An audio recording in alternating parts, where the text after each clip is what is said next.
तुम्ही चुकून या वड्यांमध्ये मीठ नाही ना घातलं? अरे देवा, मी माझ्याच विचारात होते आणि चुकून मीठ नाही ना टाकलं मी.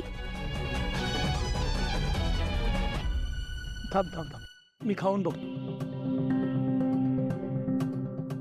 दादासाहेब, नैवेद्याचा प्रसाद असा उष्टा नसतो ना करायचा, है ना? दामिनी, देवाला मिठाचा प्रसाद दाखवण्यापेक्षा आधी चाखून बघितलेलं बरं नाही का? हा,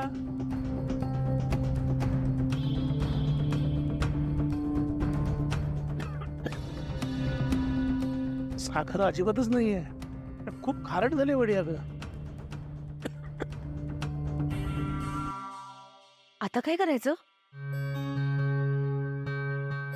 अहिल्यादेवी, देवाला नैवेद्यासाठी उशीर होते. मग सावित्री, प्रसाद म्हणून शिरा करूया पटकन. पारू, हा, नारळाच्या वड्या बनवायला किती वेळ लागेल? 20 मिनिटं. चल पटकन. पारू पारू, तू थांब ना. कशाला? बरं तुझं उमाय,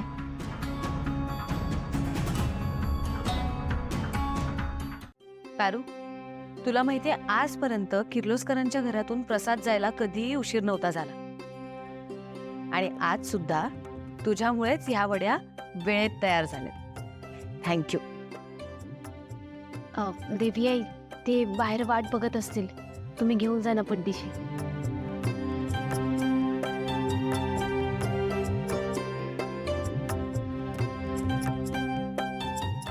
वड्या तयार झालेल्या दिसतायत. औ बाय. सासू आणि सुनेच्या हाताला बराय उरक, असंच म्हणायला हवं. त्या पारू बाळा, आज थोडक्यात वाचलीस तू, नाहीतर अनर्थ झाला असता. पण नशीब पण बघ ना कसं असतं. अहिल्या मॅडमच्या हातून त्या वड्यांमध्ये मीठ पडायला काय, तुझी आदित्य बाबांना राखी बनवायची वेळ जवळ यायला काय, आणि प्रसादाची मागणी व्हायला एकच वेळ पडली. देवाचा संकेत म्हणतात ना, तो यालाच आहे. त्याला तुझी काळजी आहे बघ. ए काय तुम्ही सतत खुसूर पुसूर काय करत असता ग? आत्ता पण काहीतरी प्लॅनिंग सुरू आहे ना डोक्यात? काय चाललंय? मी गणियानं बाला जेवण द्यायला जाते. हा, आलेच. मी पण येते बाहेर.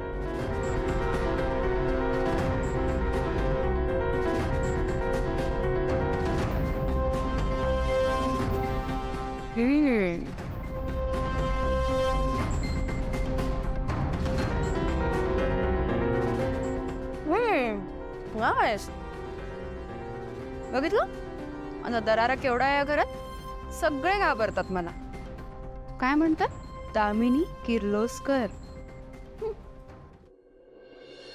या निरागस गणीची काहीही चूक नसताना तुम्ही चक्क त्याच्यावर चोरीचा आरोप केलाय. तुमच्यासाठी ही खूप छोटी आणि क्षुल्लक गोष्ट असेल, पण ह्यांच्यासाठी ही खूप मोठी गोष्ट आहे. दिशा मॅडम, तुम्ही अपमान केलाय त्यांचा. तुम्ही प्लीज त्यांची माफी मागा. तुला माहितीये का मी कोण येते?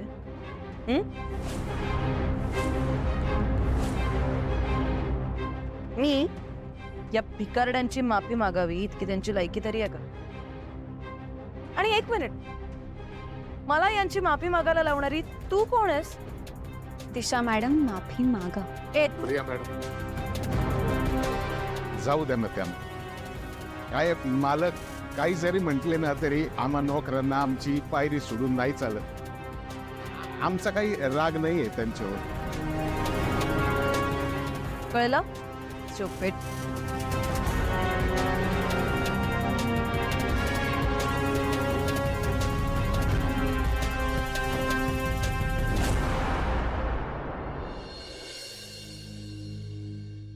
छोटा पॅकेट. ती तर तुला सॉरी बोलणार नाही. पण तिच्या वतीने मी बोलतो. सॉरी बाबा. प्रीतम सर, प्रीतम बाबा, तुमची काही चूक नाही, तुम्ही कशाला माफी मागताय? नाही पण नाही, आम्ही गरीब माणसं आहेत, आम्हाला हसल्या गोष्टींची सवय आहे. बरं, एका प्रश्नाचं उत्तर मिळायचं राहिलं ना. मी जर का गणीला पर्स आणायला पैसे दिले नाहीत तर मग गणीकडे पैसे आले कुठून?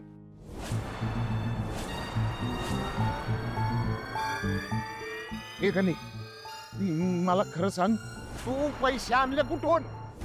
मामा लहान आहे तू, जरा प्रेमाने विचारा.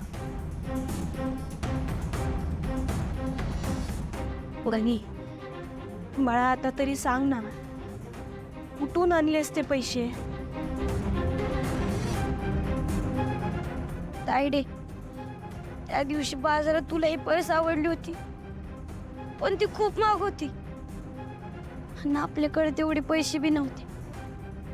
पण तुझे डोळे काय त्या पर्सवरनं बाजूला जात नव्हते. पण तरी पण पैसे नाहीत म्हणून तू ती पर्स घेतली नाहीस, तिथंच ठेवून दिलीस. मग नंतर त्याच पैशातून तू मला एक चांगलं शर्ट घेऊन दिलंस. हो, नेहमी असंच करतेस, स्वतःचं मन मारून समद्यांची काळजी घेतेस. त्याच दिवशी मी ठरवलं, तुला आवडलेली हीच पर्स मी तुला गिफ्ट करणार. बाकडे पैसे मागितले असते आणि त्याच्याकडे नसते तर मग त्याला बी वाईट वाटलं असतं.